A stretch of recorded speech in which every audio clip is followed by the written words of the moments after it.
महत्त्वाच्या बातम्या प्रायोजक पुष्कराज रागी डिलाइट्स, महाराष्ट्राचं लाडकं आणि नंबर 1 नाचणी सत्व।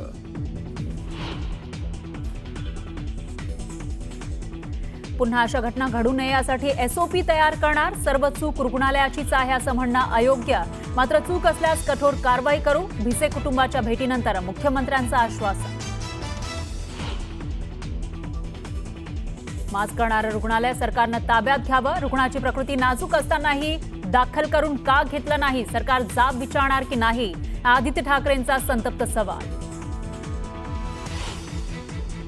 दीनानाथ रुग्णालयाच्या टेरेसवर चढून लहूची शक्ती सेनेच्या कार्यकर्त्यांचं आंदोलन, रुग्णालयाविरोधात जोरदार घोषणाबाजी, तर कोणीही स्टंटबाजी करू नये, मुख्यमंत्र्यांचं आवाहन। अखेर दीनानाथ मंगेशकर रुग्णालयाला उपरती, आजपासून इमर्जन्सीमध्ये अनामत रक्कम न घेण्याचा ठराव मंजूर, संचालक धनंजय केळकर यांच्याकडून पत्राच्या माध्यमातून भूमिका स्पष्ट।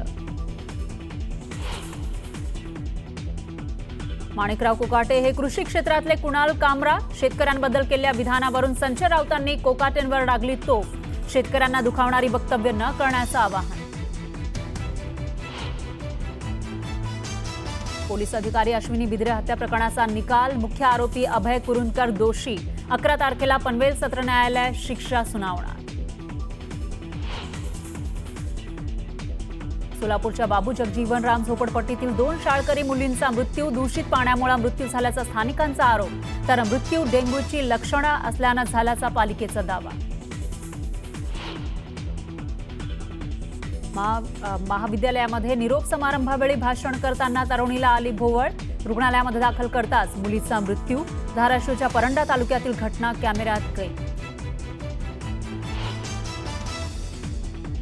भारतीय बौद्ध महासभा आरपीआय बौद्ध पंचायत समितीचं मुंबईत आंदोलन, बोधगयामधील ब्राह्मणांचं वर्चस्व काढून बौद्ध समाजाकडे देण्याची मागणी। शिर्डी विमानतळाजवळील गुंजाळ वस्तीमध्ये दुहेरी हत्याकांडानं खळबळ, मुलासह बापाची हत्या तर महिला गंभीर जखमी, दरोड्याच्या उद्देशानं हत्या केल्याचा अंदाज। आणि शिर्डीमध्ये 3 दिवस रामनवमीचा उत्साह, साई दर्शनाला अलोट गर्दी असल्यानं भाविकांना मिळणार 24 तास दर्शन, मंदिर परिसरात आकर्षक सजावट।